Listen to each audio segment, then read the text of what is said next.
യേശു വന്നപ്പോ എന്താ പറഞ്ഞത്? നാറ്റം വെച്ചു.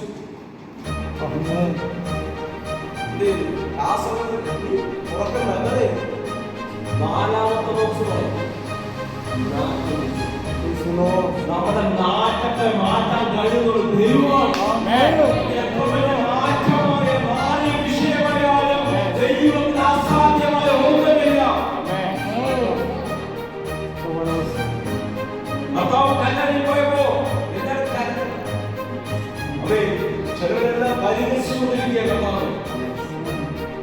പക്ഷേ കർത്താവ് പോയപ്പോ ഒരു കല്ലറയ്ക്ക് അവിടെ പിടിച്ചെടുക്കാൻ കഴിഞ്ഞില്ല.